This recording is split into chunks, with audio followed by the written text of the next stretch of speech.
Hello, my friends.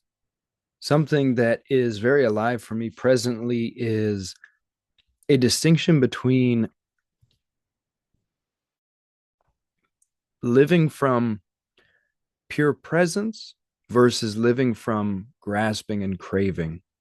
Living from pure presence versus living from grasping and craving. Our culture heavily encourages living from grasping and craving.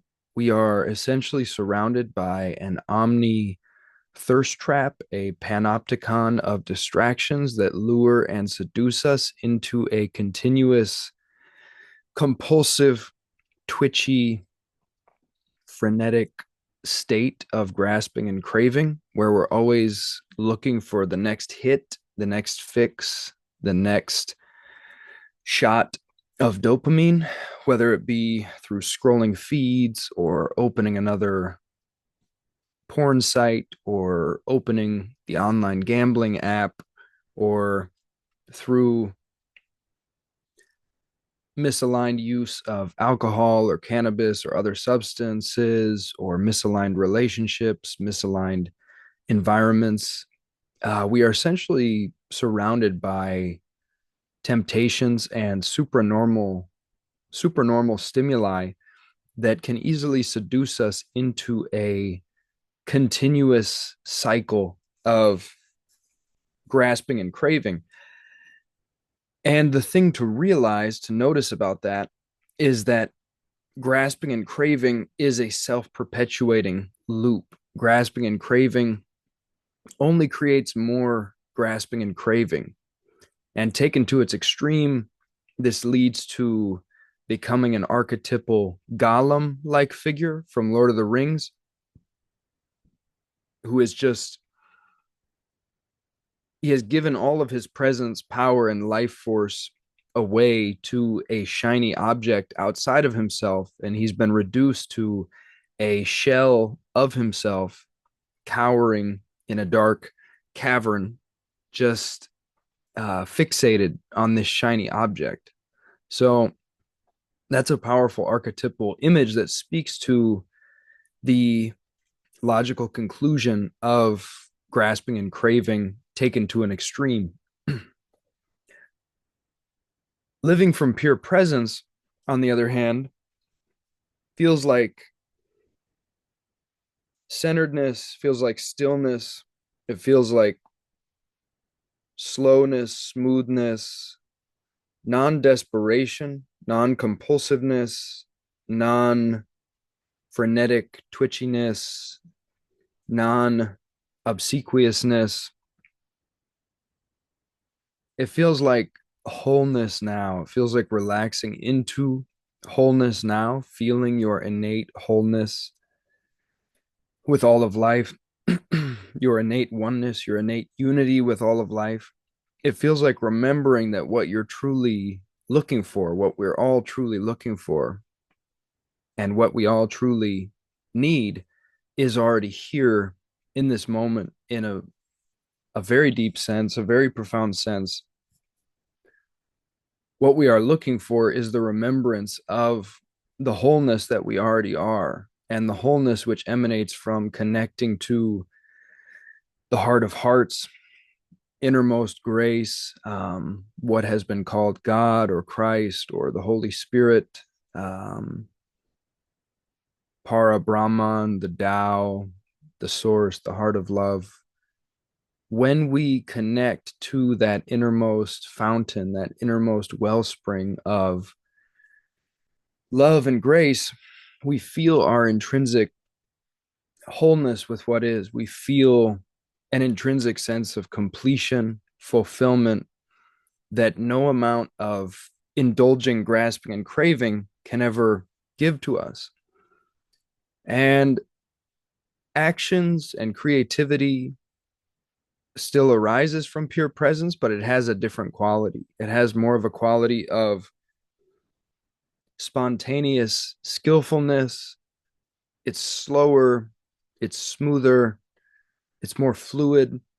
There's more of a sense of sovereignty and availability to truly deeply listen to life, deeply listen to what life is asking of us, and be available for that,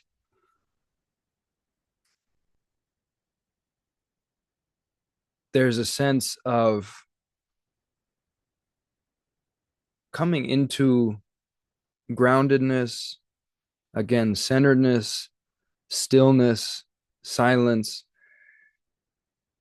and just feeling again the innate wholeness of this crystalline purity of pure presence, almost like feeling this bubble like container of pure awareness or this pure spaciousness that contains everything, that emanates forth as everything, and being that spaciousness, being that container of pure awareness, and feeling the intrinsic completion, the intrinsic wholeness of that, and moving from there, operating from there.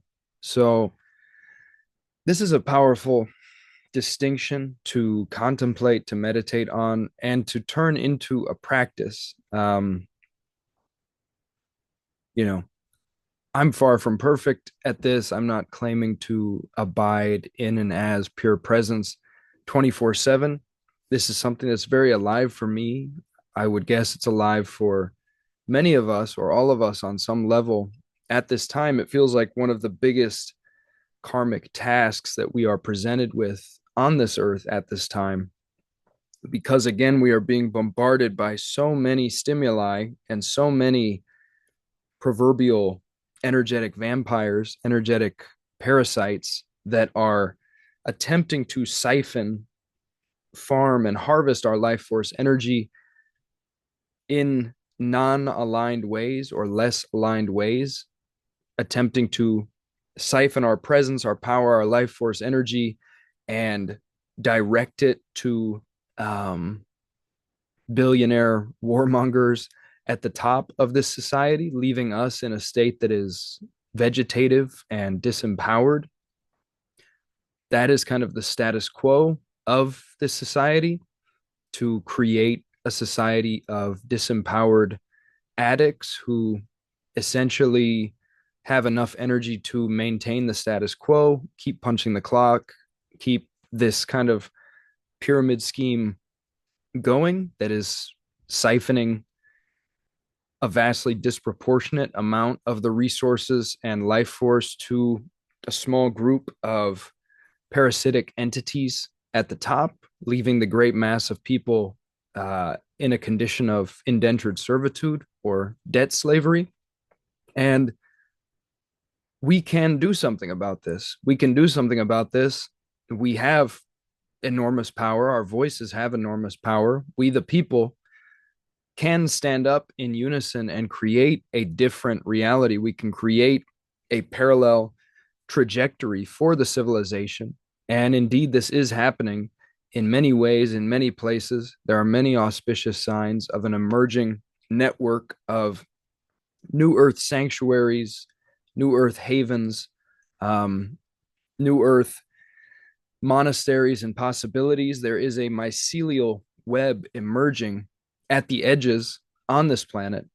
And there's a different frequency there, a different set of possibilities. And I recommend going to these sanctuaries and giving yourself an embodied experience of heaven on earth so that you can start to deeply, viscerally realize that something different is possible. So this is emerging and we can be part of it. We can become part of this emerging trajectory of the more beautiful world our hearts know is possible. But that requires us to first, one of the very first steps and one of the most important ongoing steps is to notice this distinction between living from pure presence and pure availability versus living from grasping and craving. And for one, just start to bring it into awareness. Just start to notice the difference of texture, the difference of signature between these two ways of existing in the world. Notice the compulsive graspingness that looks for something outside yourself to satisfy you, and notice how indulging in that cravingness and graspingness and reaching for the next thing, reaching for the next hit, reaching for the next whatever it is does not truly satisfy. It may provide a fleeting high, a fleeting numbing sensation, a fleeting bit of pleasure, but it doesn't truly satisfy, and it just leaves a void that needs to be then filled by even more grasping and craving. So just bringing that into awareness, noticing that, and noticing the difference between that and accessing pure presence, accessing the silence within and beyond all activity, resting as intrinsic wholeness, coming into the sense fields, being viscerally present in and as all the sense fields as one continuum of sensory information, being here now in one sense, fully occupying this eternal nowness that is the only place we ever truly are, the only place we ever truly exist, the only place we ever truly have power. If you notice, the past is nowhere to be found, the future is nowhere to be found.